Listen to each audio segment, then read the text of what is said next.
What if there really were a dreamer's dictionary? I mean, not just some static book of symbols you flip through, but an actual atlas of the multiverse. And what if your dreams, like every single night, are already giving you precise coordinates, only you just don't know how to read them yet? That's quite a thought.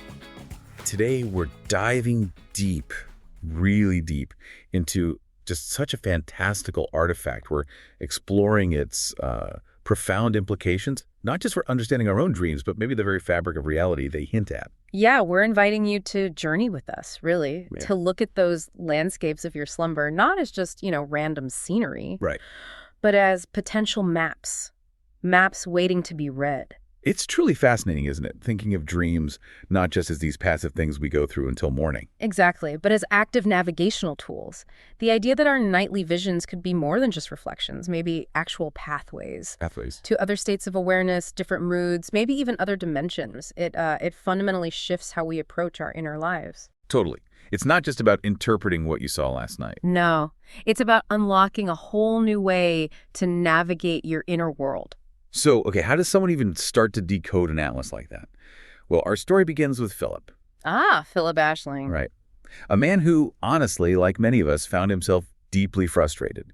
He was digging through all those conventional dream dictionaries. Those standard ones, yeah. Desperate for some real, actionable insight into his dreams, which were often really vivid, sometimes unsettling.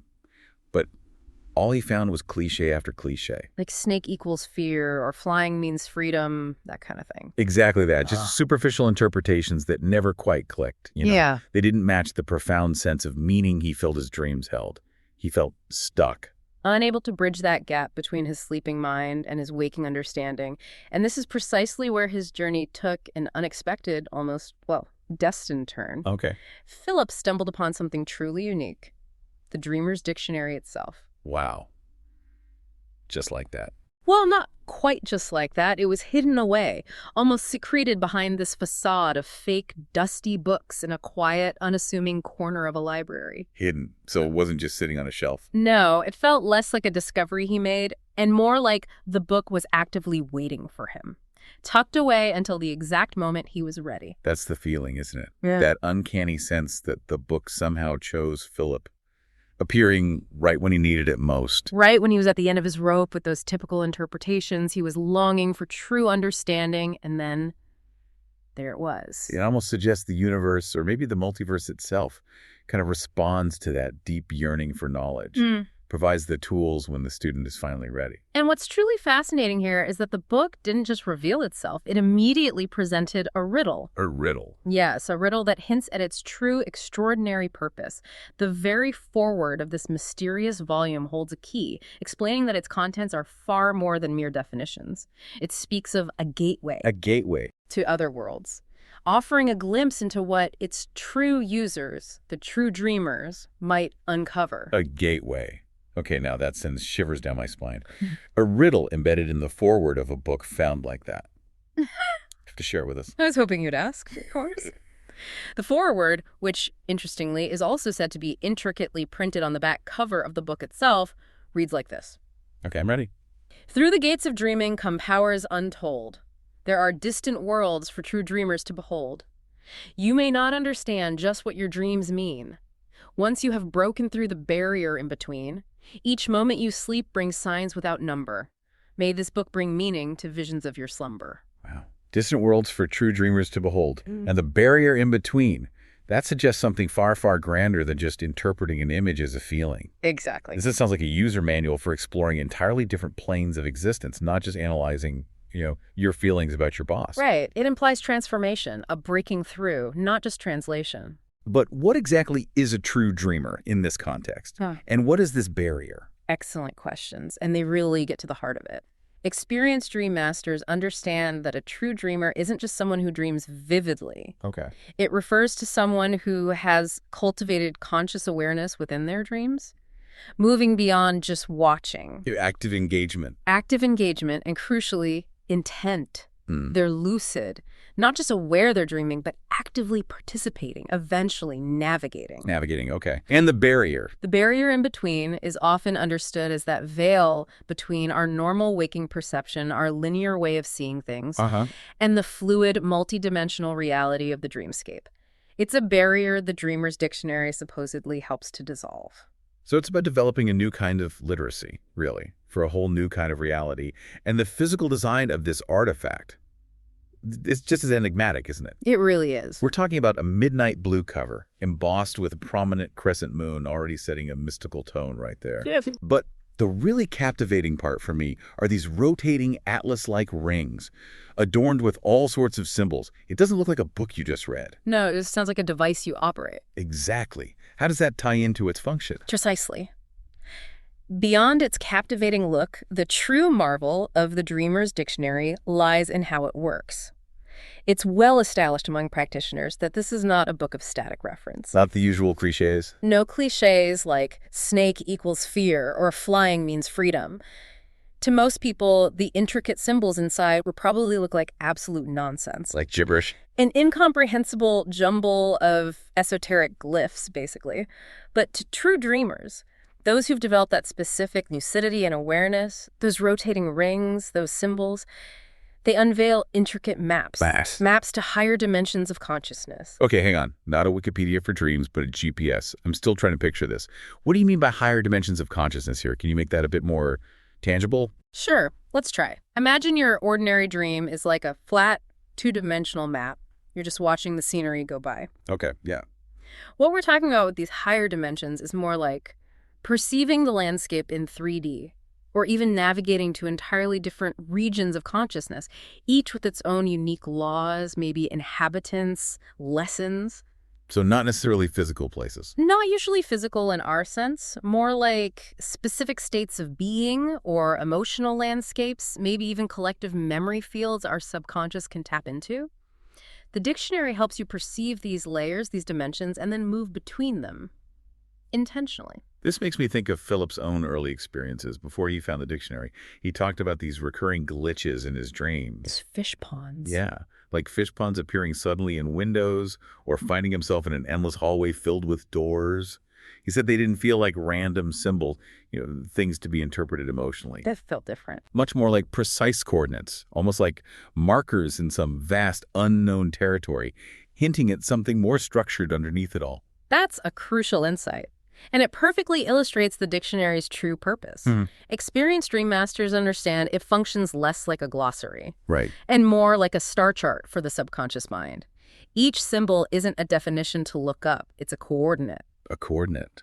Guiding you where? Guiding you towards specific states of awareness or particular moods or even distinct dimensions within the larger dreamscape. So, Philip's fish pond and a window. Okay, let's take that. The dictionary might cross-reference fish pond, maybe representing submerged emotion or fertile introspection, with window representing perhaps a portal or a view into another aspect of self. Together, that combination could suggest a coordinate. A coordinate leading to? Leading to a dream state focused on uncovering hidden emotional insights. Or maybe even a specific chamber within his personal dreamscape dedicated to unresolved feelings. Wow. Okay, so if you're listening and you have a recurring dream or a symbol that keeps popping up, you should maybe start looking at it differently. Don't just ask, what does it mean? Yeah. Like, oh, a fish means fertility. Right. Move beyond the cliche. Instead, what if you reframe those images? Not just as symbols to interpret, but as potential coordinates in your own unique inner atlas. What new territory might they be pointing toward? What emotional landscape are they inviting you to explore? That's a powerful shift. It really is. But it raises an important question.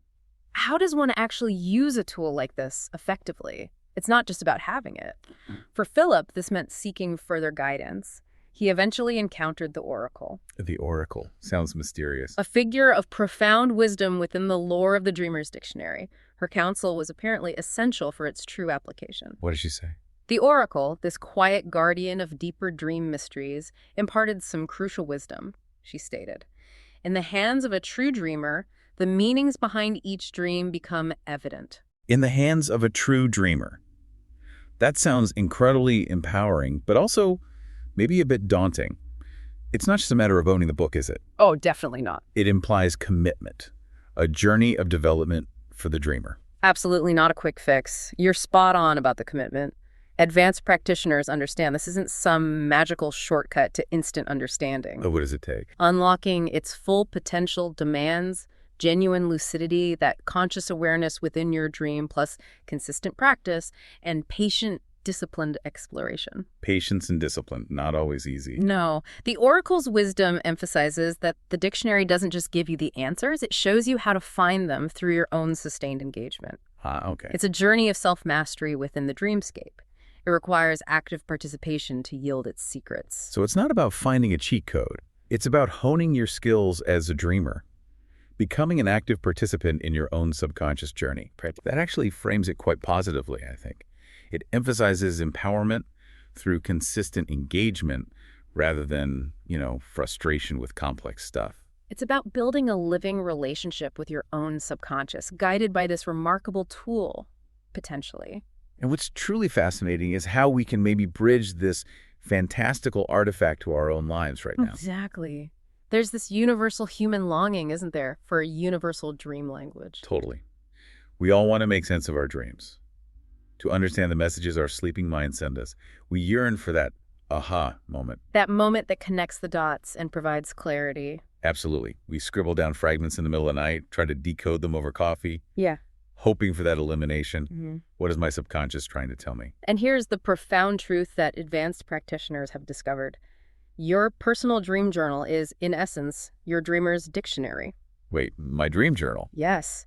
Each repeated symbol you meticulously record. It forms a unique personal coordinate system. It maps out your own inner landscape. So it's a living atlas. A living, breathing atlas of your subconscious, customized entirely by you. Think of Philip's glitches again, his fish ponds, those endless hallways. Yeah.